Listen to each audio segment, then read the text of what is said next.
ಪಶ್ಚಿಮ ಘಟ್ಟದ ಪಕ್ಕದಲ್ಲಿದ್ದ ರಾಮಪುರ ಎಂಬ ಹಳ್ಳಿಯಲ್ಲಿ ರವಿ ಎಂಬ ಬಡ ಮರಕಡಿಯವ ವಾಸಿಸುತ್ತಿದ್ದ. ಅವನ ಜೊತೆ ಅವನ ವೃದ್ಧ ತಾಯಿ ವಾಸಿಸುತ್ತಿದ್ದಳು. ಪ್ರತಿದಿನ ಕಾಡಿಗೆ ಹೋಗಿ ಮರ ಕಡಿಯುವುದೇ ಅವನ ಕೆಲಸ. ಆದರೂ ಹಣ ಸಾಕಾಗುತ್ತಿರಲಿಲ್ಲ. ರವಿ, ಮನೆಯಲ್ಲಿ ಅಕ್ಕಿಯೂ ಮುಗ್ದು ಹೋಗಿದೆ ಮಗ. ಚಿಂತೆ ಬೇಡ ಅಮ್ಮ, ಇವತ್ತು ಸ್ವಲ್ಪ ಹೆಚ್ಚು ಕೆಲಸ ಮಾಡ್ತೀನಿ. ನೀನು ಈಗಾಗ್ಲೇ ದಿನವಿಡೀ ಕಷ್ಟಪಡ್ತೀಯಲ್ಲ ಮಗ. ನೀನ್ ಹಸಿವಾಗಿರೋದು ನೋಡೋದಕ್ಕಿಂತ ಕಷ್ಟ ಏನಿಲ್ಲ ಅಮ್ಮ.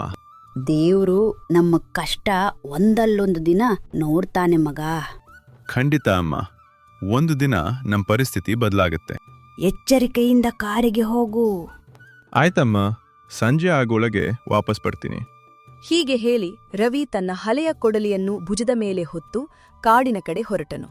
ಅವನಿಗೆ ಗೊತ್ತಿರಲಿಲ್ಲ, ಆ ದಿನ ಅವನ ಜೀವನವೇ ಬದಲಾಗಲಿತ್ತು. ಮರುದಿನ ರವಿ ಕಾಡಿನೊಳಗೆ ಹೋದ.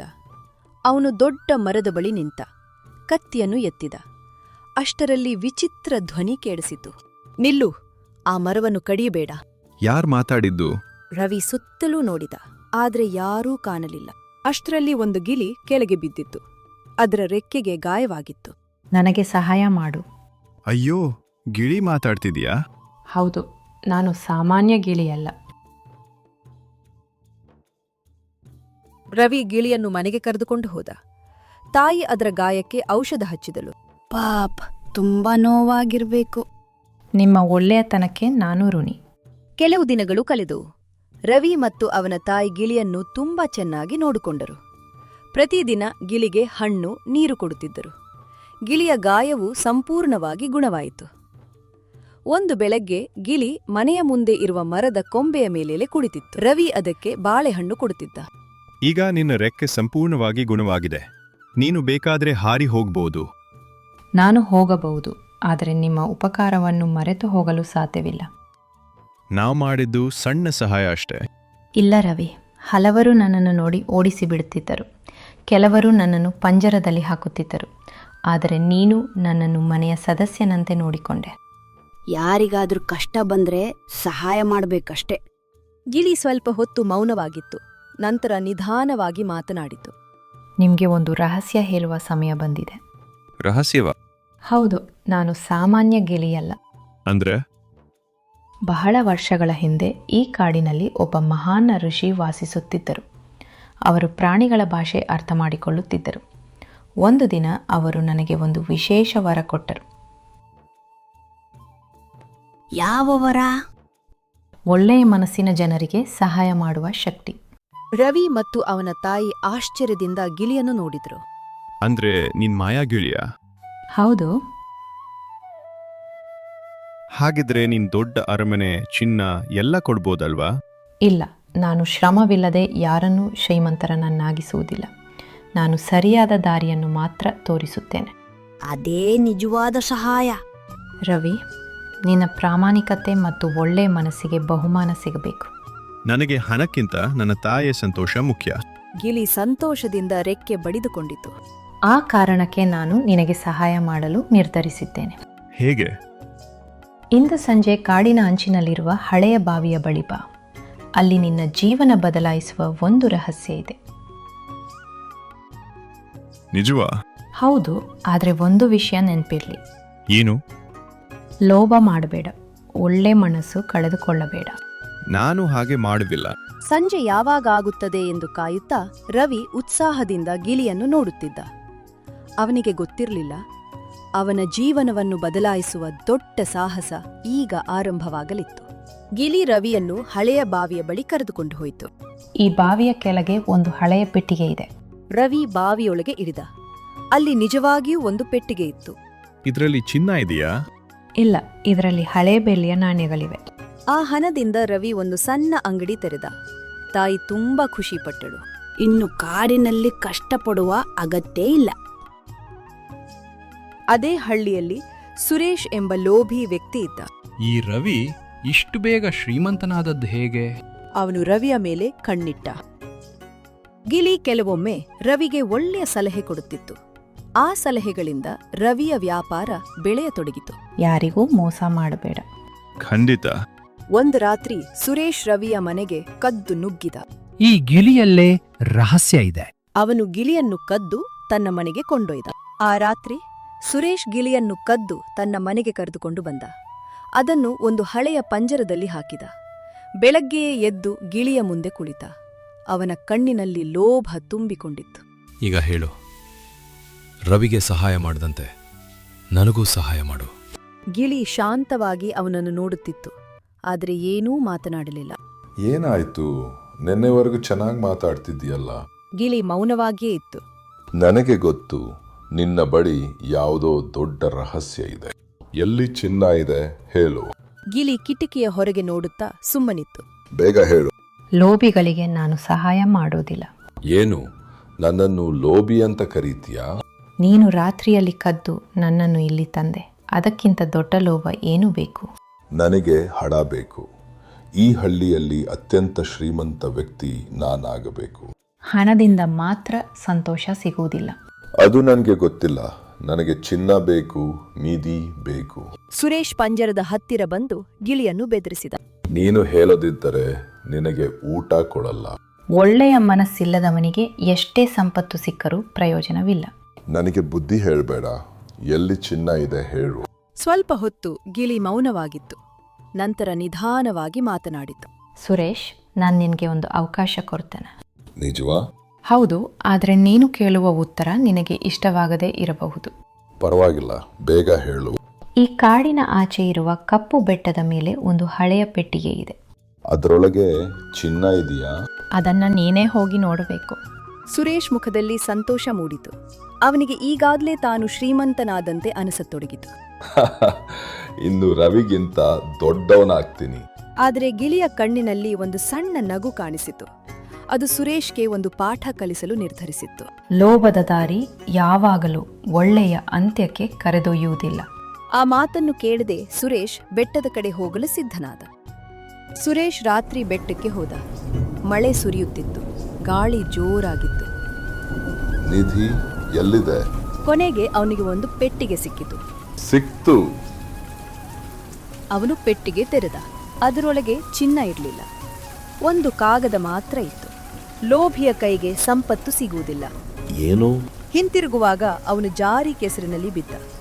ಅವನ ಬಟ್ಟೆಗಳೆಲ್ಲ ಕೆಸರಾದವು. ಅಯ್ಯೋ. ಮನೆಗೆ ತಲುಪುವಷ್ಟರಲ್ಲಿ ಅವನ ಬಟ್ಟೆಗಳೆಲ್ಲ ಒದ್ದೆಯಾಗಿದ್ದವು. ಮುಖದಲ್ಲಿ ದುಃಖ ಮತ್ತು ಪಶ್ಚಾತ್ತಾಪ ಕಾಣಿಸುತ್ತಿತ್ತು. ಅವನು ನೇರವಾಗಿ ಗಿಳಿಯ ಪಂಜರದ ಬಳಿ ಹೋದ. ಗಿಳಿ ಶಾಂತವಾಗಿ ಕುಳಿತಿತ್ತು. ಏನಾಯ್ತು ಸುರೇಶ್, ನಿಧಿ ಸಿಕ್ತಾ? ಸುರೇಶ್ ತಲೆ ತಗ್ಗಿಸಿದ. ನನ್ನ ಜೊತೆ ಆಟ ಆಡಿದೆ. ನಾನು ಆಟ ಆಡಲಿಲ್ಲ, ನಿನಗೆ ಪಾಠ ಕಲಿಸಿದೆ. ನಾನು ಇಡೀ ರಾತ್ರಿ ಕಾಡು ಬೆಟ್ಟ ಅಲೆದೆ, ಆದರೆ ನನಗೆ ಏನೂ ಸಿಗಲಿಲ್ಲ. ಏಕೆ ಗೊತ್ತಾ? ಆಕೆ ಕೆ ನೀನು ಚಿನ್ನ ಹುಡುಕುತ್ತಿದ್ದೆ, ಆದರೆ ಒಳ್ಳೆತನವನ್ನು ಹುಡುಕಲಿಲ್ಲ. ಸುರೇಶ್ ಕೆಲ ಕ್ಷಣ ಮೌನವಾಗಿದ್ದ. ಅವನಿಗೆ ತನ್ನ ತಪ್ಪುಗಳು ಒಂದೊಂದಾಗಿ ನೆನಪಾಗತೊಡಗಿದವು. ನಾನು ರವಿಯ ಯಶಸ್ಸನ್ನು ನೋಡಿ ಅಸೂಯೆ ಪಟ್ಟೆ. ಹೌದು. ಅವನ ಗಿಳಿಯನ್ನು ಕದ್ದೆ. ಹೌದು. ಸುಲಭವಾಗಿ ಶ್ರೀಮಂತನಾಗಬೇಕು ಅಂತ ಯೋಚಿಸಿದೆ.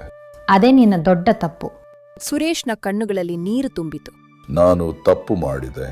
ತಪ್ಪು ಮಾಡುವುದು ದೊಡ್ಡ ವಿಷಯ ಅಲ್ಲ, ತಪ್ಪನ್ನು ಒಪ್ಪಿಕೊಳ್ಳದಿರುವುದು ದೊಡ್ಡ ತಪ್ಪು. ರವಿ ಯಾವಾಗಲೂ ಪ್ರಾಮಾಣಿಕವಾಗಿ ದುಡಿದ. ನಾನು ಮಾತ್ರ ಶಾರ್ಟ್ಕಟ್ ಹುಡುಕಿದೆ. ಆದ್ದರಿಂದಲೇ ಅವನು ಯಶಸ್ವಿಯಾದ. ಸುರೇಶ್ ಪಂಜರದ ಬಾಗಿಲನ್ನು ನಿಧಾನವಾಗಿ ತೆರೆದ. ನನ್ನನ್ನು ಕ್ಷಮಿಸು. ನಾನು ನಿನ್ನನ್ನು ಕದಿಯಬಾರದಿತ್ತು. ನಿನಗೆ ನಿಜವಾಗಿಯೂ ಪಶ್ಚಾತ್ತಾಪ ಆಗಿದೆಯಾ? ಹೌದು. ಇನ್ನು ಮುಂದೆ ಯಾರ ಮೇಲೂ ಅಸೂಯೆ ಪಡುವುದಿಲ್ಲ. ಪ್ರಾಮಾಣಿಕವಾಗಿ ದುಡಿಯುತ್ತೇನೆ. ಹಾಗಿದ್ದರೆ ಇನ್ನೂ ತಡವಾಗಿಲ್ಲ. ಬಾ, ನನ್ನನ್ನು ರವಿಯ ಮನೆಗೆ ಹಿಂದಿರುಗಿಸು. ಸುರೇಶ್ ತಲೆ ಆಡಿಸಿದ. ಅವನ ಮನಸ್ಸಿನಲ್ಲಿದ್ದ ಲೋಭ ನಿಧಾನವಾಗಿ ಕರಗತೊಡಗಿತು. ಅವನ ಜೀವನದಲ್ಲಿ ಮೊದಲ ಬಾರಿಗೆ ಅವನಿಗೆ ನಿಜವಾದ ಪಾಠ ಅರ್ಥವಾಗಿತ್ತು. ಮರುದಿನ ಬೆಳಗ್ಗೆ ಸುರೇಶ್ ಗಿಳಿಯನ್ನ ತೆಗೆದುಕೊಂಡು ರವಿಯ ಮನೆಯ ಕಡೆ ಹೊರಟ.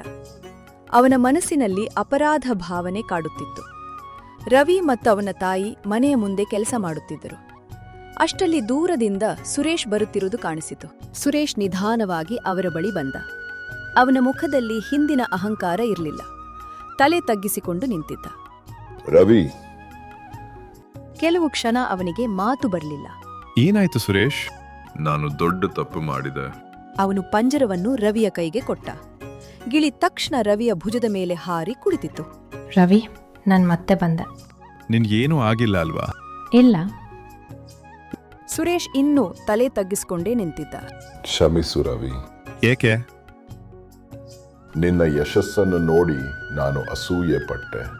ನಿನ್ನ ಗಿಳಿಯನ್ನು ಕದ್ದೆ, ನಿನ್ನನ್ನು ಮೋಸ ಮಾಡಲು ಪ್ರಯತ್ನಿಸಿದೆ. ಆದರೆ ಈಗ ನನ್ನ ತಪ್ಪು ಅರ್ಥವಾಗಿದೆ. ರವಿಯ ತಾಯಿ ಸುರೇಶ್ನ ಮಾತುಗಳನ್ನು ಕೇಳಿ ಆಶ್ಚರ್ಯಪಟ್ಟಳು. ತಪ್ಪು ತಿಳಿದುಕೊಂಡಿರುವುದು ಒಳ್ಳೆಯದು ಮಗ. ನಾನು ತುಂಬಾ ಲೋಭಿಯಾಗಿದ್ದೆ. ಸುಲಭವಾಗಿ ಹಣ ಗಳಿಸಲು ಯತ್ನಿಸಿದೆ. ಆದರೆ ಕೊನೆಗೆ ನನ್ನ ತಪ್ಪಿನ ಶಿಕ್ಷೆಯನ್ನೇ ಅನುಭವಿಸಿದೆ. ಸುರೇಶ್ನ ಕಣ್ಣಿನಲ್ಲಿ ನೀರು ತುಂಬಿತು. ನೀನು ನನ್ನನ್ನು ಕ್ಷಮಿಸದಿದ್ದರೂ ಪರವಾಗಿಲ್ಲ, ಆದರೆ ನನ್ನ ಮನಸ್ಸಿನ ಭಾರ ಕಡಿಮೆ ಮಾಡಿಕೊಳ್ಳಬೇಕಿತ್ತು. ರವಿ ಕೆಲಕ್ಷಣ ಮೌನವಾಗಿದ್ದ. ನಂತರ ಮುಗುಳ್ನಕ್ಕ. ಸುರೇಶ್, ಪ್ರತಿಯೊಬ್ಬ ಮನುಷ್ಯನೂ ತಪ್ಪು ಮಾಡ್ತಾನೆ. ಆದರೆ ತನ್ನ ತಪ್ಪನ್ನು ಒಪ್ಪಿಕೊಳ್ಳುವವರು ತುಂಬ ಕಡಿಮೆ. ನೀನು ಈಗ ನಿನ್ನ ತಪ್ಪನ್ನು ಒಪ್ಪಿಕೊಂಡಿದ್ದೀಯಾ? ನಾನು ನಿನ್ನನ್ನು ಕ್ಷಮಿಸಿದ್ದೇನೆ. ಸುರೇಶ್ ಆಶ್ಚರ್ಯದಿಂದ ರವಿಯನ್ನ ನೋಡಿದ. ನಿಜವಾಗಿಯೂ? ಹೌದು, ಆದರೆ ಇನ್ನು ಮುಂದೆ ಯಾರ ಮೇಲೂ ಅಸೂಯೆ ಪಡಬೇಡ. ರವಿ, ನಾನು ಈ ಜಗತ್ತಿನಲ್ಲಿ ಅನೇಕ ಜನರನ್ನು ನೋಡಿದ್ದೇನೆ. ಕೆಲವರು ಹಣಕ್ಕಾಗಿ ಬದುಕ್ತಾರೆ, ಕೆಲವರು ತಮ್ಮ ಸ್ವಾರ್ಥಕ್ಕಾಗಿ ಇತರರಿಗೆ ನೋವು ಕೊಡ್ತಾರೆ. ಆದರೆ ನೀನು ಮಾತ್ರ ಪ್ರತಿಫಲದ ನಿರೀಕ್ಷೆಯಿಲ್ಲದೆ ಒಬ್ಬ ಗಾಯಗೊಂಡ ಹಕ್ಕಿಗೆ ಸಹಾಯ ಮಾಡಿದೆ. ಅದಕ್ಕಾಗಿಯೇ ನೀನು ಇತರರಿಗಿಂತ ವಿಭಿನ್ನ. ಗಿಳಿಯೇ, ನಾನು ದೊಡ್ಡ ಕೆಲಸ ಏನೂ ಮಾಡಿಲ್ಲ. ಕಷ್ಟದಲ್ಲಿರುವ ಒಬ್ಬ ಜೀವಿಗೆ ಸಹಾಯ ಮಾಡುವುದು ನನ್ನ ಕರ್ತವ್ಯ ಎಂದು ಅನಿಸಿತು. ಇಂದು ನಿನ್ನ ಮಾತುಗಳನ್ನು ಕೇಳಿದಾಗ ನನ್ನ ತಾಯಿ ನನಗೆ ಕಲಿಸಿದ ಒಳ್ಳೆಯತನದ ಮೌಲ್ಯ ಎಷ್ಟು ದೊಡ್ಡದು ಎಂಬುದು ಅರ್ಥವಾಗುತ್ತಿದೆ. ನಿನ್ನ ಪ್ರಾಮಾಣಿಕತೆ, ನಿನ್ನ ದಯೆ ಮತ್ತು ನಿನ್ನ ತಾಯಿಯ ಮೇಲಿನ ಪ್ರೀತಿ ಇವೆಲ್ಲವೂ ಸೇರಿ ನಿನ್ನನ್ನು ಒಬ್ಬ ವಿಶೇಷ ವ್ಯಕ್ತಿಯನ್ನಾಗಿ ಮಾಡಿವೆ. ಅದಕ್ಕಾಗಿ ಇಂದು ನಾನು ನಿನಗೆ ಒಂದು ಅಮೂಲ್ಯವಾದ ಬಹುಮಾನವನ್ನು ನೀಡಲು ನಿರ್ಧರಿಸಿದ್ದೇನೆ. ರವಿ, ನಿನ್ನನ್ನು ನೋಡಿ ನನಗೆ ತುಂಬ ನಾಚಿಕೆ ಆಗುತ್ತಿದೆ. ನಾನು ನಿನ್ನ ಯಶಸ್ಸನ್ನು ನೋಡಿ ಅಸೂಯೆ ಪಟ್ಟೆ. ನಿನ್ನ ಗಿಳಿಯನ್ನು ಕದ್ದೆ ಮತ್ತು ನಿನ್ನ ಸಂತೋಷವನ್ನು ಕಸಿದುಕೊಳ್ಳಲು ಪ್ರಯತ್ನಿಸಿದೆ. ಆದರೆ ನೀನು ನನ್ನ ಮೇಲೆ ಕೋಪ ಮಾಡಿಕೊಳ್ಳುವ ಬದಲು ನನ್ನನ್ನು ಕ್ಷಮಿಸಿದ್ದೀಯ. ಮಕ್ಕಳೇ, ಜೀವನದಲ್ಲಿ ಹಣ ಮತ್ತು ಸಂಪತ್ತು ಮುಖ್ಯವಾಗಬಹುದು, ಆದರೆ ಒಳ್ಳೆಯ ಗುಣ, ಪ್ರಾಮಾಣಿಕತೆ ಮತ್ತು ಕ್ಷಮಿಸುವ ಹೃದಯ ಇವುಗಳಿಗಿಂತ ದೊಡ್ಡ ಸಂಪತ್ತು ಮತ್ತೊಂದಿಲ್ಲ. ಇಂದು ನೀವು ಇಬ್ಬರೂ ಆ ಪಾಠವನ್ನು ಕಲಿತಿದ್ದೀರಿ. ಈ ಚಿನ್ನದ ನಾಣ್ಯ ಸಾಮಾನ್ಯ ನಾಣ್ಯವಲ್ಲ. ಇದು ನಿನ್ನ ಒಳ್ಳೆಯ ಹೃದಯಕ್ಕೆ ಸಿಕ್ಕ ಗೌರವ. ಯಾವಾಗಲಾದರೂ ಕಷ್ಟ ಬಂದರೆ ಇದನ್ನು ನೋಡಿ. ನಿನ್ನ ಒಳ್ಳೆತನವೇ ನಿನ್ನನ್ನು ಈ ಮಟ್ಟಕ್ಕೆ ತಂದಿದೆ ಎಂದು ನೆನಪಿಸಿಕೊ. ನಾನು ಈ ನಾಣ್ಯವನ್ನು ಕೇವಲ ಸಂಪತ್ತಿನಂತೆ ನೋಡುವುದಿಲ್ಲ. ಇದು ನನ್ನ ಜೀವನದಲ್ಲಿ ಒಳ್ಳೆಯತನಕ್ಕೆ ಸಿಕ್ಕ ಆಶೀರ್ವಾದ ಎಂದು ಭಾವಿಸುತ್ತೇನೆ. ನಾನು ಇದನ್ನು ಸದಾ ಜಾಗರೂಕತೆಯಿಂದ ಕಾಪಾಡಿಕೊಳ್ಳುತ್ತೇನೆ. ಮುಂದಿನ ದಿನ ಗಿಳಿ ಹಾರಲು ಸಿದ್ಧವಾಯಿತು. ನಮ್ಮನ್ ಬಿಟ್ಟೋಗ್ತೀಯಾ? ನನ್ನ ಕೆಲಸ ಮುಗಿದಿದೆ. ನಿನ್ನ ಸಹಾಯವನ್ನು ಎಂದಿಗೂ ಮರೆಯಲ್ಲ. ಗಿಳಿ ಆಕಾಶದತ್ತ ಹಾರಿಹೋಯಿತು. ರವಿ ತನ್ನ ತಾಯಿಯ ಜೊತೆ ಸಂತೋಷದಿಂದ ಬದುಕಿದ. ಸುರೇಶ್ ಕೂಡ ಒಳ್ಳೆಯವನಾದ. ಇಡೀ ಹಳ್ಳಿ ಶಾಂತಿಯಿಂದ ಬದುಕಿತು. ಒಳ್ಳೆಯ ಮನಸ್ಸಿದ್ದರೆ ಅದೃಷ್ಟ ತಾನಾಗೇ ಬರುತ್ತದೆ. ಲೋಭ ಮಾಡಿದರೆ ಕೈಯಲ್ಲಿದ್ದದ್ದೂ ಹೋಗುತ್ತದೆ.